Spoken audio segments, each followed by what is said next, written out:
नमस्कार, स्वागत है आप सभी का। मैं हूं राहुल सिंह शेखावत। लगता है कर्नाटक में इस बार खेला हो रहा है। जिस तरह से बीजेपी में भगदड़ मच रही है वो चुनाव से पहले एक रुझान देता हुआ साफ तौर पर नजर आ रहा है। और हर चुनाव में दल बदल होता है, इधर के उधर जाते हैं, ये कोई नई बात नहीं है। लेकिन जिस तरह से बड़े कद्दावर नेता बीजेपी छोड़कर कांग्रेस में आ रहे हैं उससे लग रहा है कि खेला हो रहा है।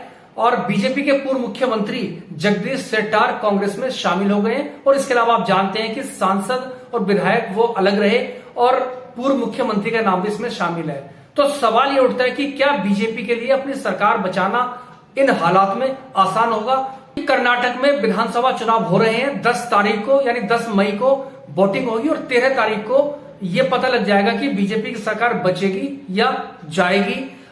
ये बात की चीज है। लेकिन अब जबकि टिकट वितरण वाली प्रोसेस है, कांग्रेस ने अपने कैंडिडेट घोषित कर दिए हैं और बीजेपी की जैसे लिस्ट आती गई है और वहां बवाल होता चला गया है। जिसको टिकट नहीं मिल रहा है वो पार्टी छोड़ता है, नाराज होता है। ये पुराना सिलसिला और हर पार्टी के साथ होता है। लेकिन जिस तरह से कर्नाटक बीजेपी में इस बार घमासान मचा हुआ है उससे उसकी राहें आसान नहीं है। और आप जानते हैं कि मोदी यानी प्रधानमंत्री नरेंद्र मोदी और अमित शाह के निजाम में या उनके काल में बीजेपी में बगावत करना इतना आसान नहीं होता है। विपक्ष के तो डरते ही डरते हैं, लेकिन बताया जाता है कि अपने दल यानी बीजेपी के लोग भी अच्छे खासे डरते हैं। लेकिन लगता है कर्नाटक भाजपा या कर्नाटक के नेता उस खौफ से बेसर हैं, या यूं भी कह सकते हैं कि वो खौफ अब कम हो रहा है। पूर्व मुख्यमंत्री जगदीश शेट्टार कांग्रेस में शामिल हो गए हैं और आप जानते हैं कि टिकट को लेकर उनकी नाराजगी थी। और उनसे पहले एक पूर्व उप मुख्यमंत्री लक्ष्मण सावदी भी कांग्रेस में चले गए हैं। और इस बेशक टिकट न मिलने से नाराज होना एक सामान्य प्रक्रिया है और तमाम जो टिकट के दावेदार होते हैं या जिनका टिकट कटता है वो इधर से उधर पाला बदल करते हैं। लेकिन जिस तरह से जगदीश शेट्टार जो कि बीजेपी के पूर्व मुख्यमंत्री हैं वो बीजेपी को छोड़ने के बाद कांग्रेस में शामिल हुए हैं, वो बीजेपी के लिए एक शौक से एक बड़े झटके से कम नहीं है। क्योंकि आप जानते हैं कि बीजेपी का मुख्य जो वोट आधार है कर्नाटक के अंदर वो लिंगायत समाज है, जिसका प्रतिनिधित्व खुद जगदीश शेट्टार करते हैं। और कांग्रेस की दरअसल ये कमजोरी भी रही है कि कांग्रेस के पास कोई बड़ा कद्दावर लिंगायत नेता दरअसल था नहीं। और अब जगदीश शेट्टार जब कांग्रेस में शामिल आ गए तो कांग्रेस की लगता है कि वो कमी या उसकी क्षतिपूर्ति हो गई है। और आप जानते हैं कि कांग्रेस और बीजेपी के बीच में ही कर्नाटक में सीधा मुकाबला है। हालांकि जनता दल सेक्युलर जो पूर्व प्रधानमंत्री एचडी देवेगौड़ा की पार्टी है वो मुकाबले को त्रिकोणीय बनाने की कोशिश कर रही है। लेकिन आप जानते हैं कि सीधा मुकाबला बीजेपी कांग्रेस के बीच में रहा है। और बीजेपी की बात करें तो बीएस येदियुरप्पा बीजेपी के एक बहुत बड़े नेता हैं। हालांकि तमाम तरह के भ्रष्टाचार के आरोप उन पर लगे हैं। पार्टी उनको पहले एक बार हटा भी चुकी है और इस बार भी जब तोड़फोड़ की सरकार बनी थी उसका मुख्यमंत्री उनको बनाया था। और उनको हटाने के बाद बासवराज बोम्मई को मुख्यमंत्री बनाया था, जिनके खिलाफ एक पूरा माहौल लगता है नजर आता है। एंटी इनकम्बेंसी साफ तौर पर सड़कों पर नजर आती है। और जिस तरह से एक बीजेपी के विधायक से जुड़े हुए व्यक्ति के यहां से कैश यानी नकदी जो काला धन मिला था उससे सरकार की अच्छी खासी बदनामी हुई थी। और विपक्षी कांग्रेस और खासतौर पर उसके नेता राहुल गांधी ने कर्नाटक की सरकार को 40% यानी 40% कमीशन गवर्नमेंट करार दिया है और वो लगातार उन पर हमलावर रहा है। और राष्ट्रीय स्तर पर बात करें तो वो अडानी को लेकर भी बीजेपी पर लगातार हमलावर रहे हैं। और इस बीच में आप जानते हैं कि अमूल दूध की एंट्री कर्नाटक में हुई थी जिसका विरोध हुआ, वो भी एक मुद्दा बन रहा है। उसको लेकर भी राहुल गांधी ने हमले बीजेपी के ऊपर किए हैं। मतलब ये है कि बीजेपी की परेशानी कम होने का नाम नहीं ले रही है। और सबसे बड़ी परेशानी बीजेपी की यही है कि एक तो एंटी इनकम्बेंसी और दूसरा पार्टी के जो कद्दावर नेता हैं उनका पार्टी छोड़ना, ये दुविधा की स्थिति बन रहा है। और जानते हैं कि वहां उम्र के लिहाज से एक मार्गदर्शक मंडली का भी एक फॉर्मूला है। ये बात अलग है कि येदियुरप्पा को दोबारा जब अभी मुख्यमंत्री बनाया गया था, जब सरकार कांग्रेस जेडीएस गठबंधन की सरकार गिरी थी या गिराई गई थी, उसके बाद उनको बनाया था। लेकिन उसके बाद उनको हटाकर बासवराज बोम्मई को मुख्यमंत्री बनाया था। बावजूद इसके कि बीजेपी की परेशानियां कम नहीं हुई, बीजेपी सरकार पर लगातार सवाल खड़े होते रहे हैं। एंटी इनकम्बेंसी सड़कों पर साफ तौर पर नजर आती है। और राहुल गांधी जिन्होंने भारत जोड़ो यात्रा पूरी की है, जब वो कर्नाटक से गुजरी थी तो उसको जिस तरह से रिस्पॉन्स मिला था उससे साफ तौर पर नजर आ रहा था कि बीजेपी की राहें आसान नहीं होंगी। और अब जबकि अब यात्रा खत्म होगी, उसके बाद अब औपचारिक प्रक्रिया चुनाव की शुरू हो चुकी है। बीजेपी में भगदड़ मच रही है। जगदीश शेट्टार जो पूर्व मुख्यमंत्री हैं और लक्ष्मण सावदी जो पूर्व उप मुख्यमंत्री हैं, वो पार्टी छोड़ चुके हैं। तमाम इस फहरिस्त में और नाम भी शामिल है, जो बीजेपी के लिए एक मुश्किल भरी घड़ी आ रही है। आरोप सबका यही है कि पार्टी में तानाशाही प्रवृत्ति है और जो केंद्रीय नेतृत्व है वो अपनी कथित तौर पर मनमानी करता है।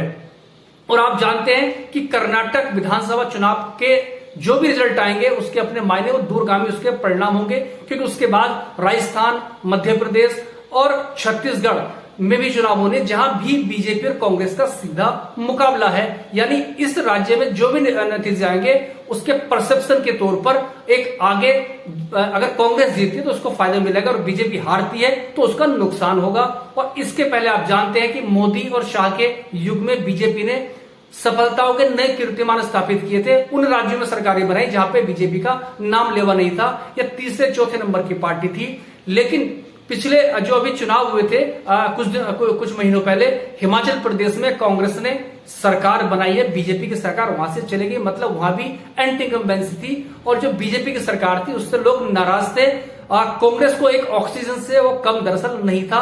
और अब कर्नाटक में भी वही स्थिति साफ तौर पर बनती हुई नजर आ रही है। और बीजेपी की दरअसल मुश्किल ये है कि जो उनका वोट का मुख्य आधार लिंगायत समाज है, उसके नेता शेट्टार ने पार्टी छोड़ दी है। और उसके अलावा कांग्रेस की बात करें तो कांग्रेस के पास जो नेतृत्व है उसमें आप जानते हैं कि जो पूर्व मुख्यमंत्री है सिद्धरमैया, वो ओबीसी को बिलोंग करते हैं। और बोक्कालिंगा जो दूसरा एक बड़ा समाज है, उसको जो प्रदेश अध्यक्ष हैं डीके शिव कुमार वो करते हैं। और सबसे बड़ी चीज है कि मल्लिकार्जुन खड़गे का भी गृह राज्य है कर्नाटक के, जो कांग्रेस के राष्ट्रीय अध्यक्ष हैं और दलित समाज को वो रिप्रेजेंट यानी प्रतिनिधित्व वो करते हैं। तो मतलब कांग्रेस के लिहाज से कर्नाटक बहुत बड़ा राज्य है और बीजेपी के लिहाज से भी, सरकार बचाने के लिहाज से कर्नाटक बहुत चुनौतीपूर्ण राज्य है। एक दिलचस्प चीज यह है कि जिस तरह से मोदी शाह का अगर हम पूरा पिछला कार्यकाल देखें तो किसी की हिम्मत उन पर सवाल खड़े करने, उनके निर्णयों पर सवाल खड़े करने की होती है। निर्णय सुना दिया जाता है, उसको फिर फॉलो किया जाता है, जिसका उदाहरण इस रूप में भी दे सकते हैं कि मुख्यमंत्री को हटाया गया और गुजरात जो प्रधानमंत्री नरेंद्र मोदी का गृह राज्य है, पूरी की पूरी मैं मुख्यमंत्री पूरी कैबिनेट बदल दी गई थी, किसी ने चू तक नहीं की थी। और उसके बाद अब जिस तरह से कर्नाटक में खुली तौर पर बगावत हो रही है, भगदड़ मच रही है। और हिमाचल जहां कांग्रेस ने जीत हासिल की थी, अपनी सरकार बनाई थी, वहां भी अगर बात करें तो वहां भी साफ तौर पर बगावत नजर आई थी। बीजेपी के नेता खुद प्रधानमंत्री का किसी एक कतिपय नेता के साथ बातचीत करते हुए ऑडियो या वीडियो वायरल सोशल मीडिया पे हुआ था। प्रधानमंत्री समझा रहे थे, मतलब प्रधानमंत्री नरेंद्र मोदी को खुद मशक्कत करनी पड़ी थी, बावजूद उसके हिमाचल में बीजेपी सरकार नहीं बचा पाई थी। और अब कर्नाटक जैसे बड़े दक्षिण भारतीय राज्य में इम्तिहान है, क्योंकि कर्नाटक ही अकेला दक्षिण भारतीय राज्य जहां पर बीजेपी की मौजूदा सरकार है। उसके पहले भी जो पहली सरकार थी वो कर्नाटक ही था, जोड़ तोड़ की सरकार थी और अभी भी जोड़ तोड़ की सरकार है।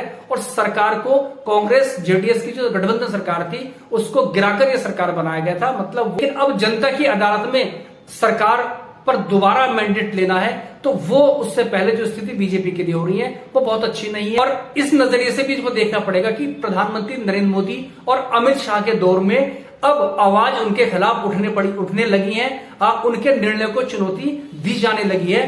क्योंकि जिस तरह से जो भी पार्टी छोड़ रहा है वो सीधे तौर पर उसका यही कहना होता है कि स्थानीय जो समीकरण है, स्थानीय जो कारण है, जो स्थानीय लोकप्रियता, उसको नजरअंदाज करके मनमाने फैसले कथित तौर पर लिए जा रहे हैं, जिससे स्थानीय स्तर पर एक नाराजगी है।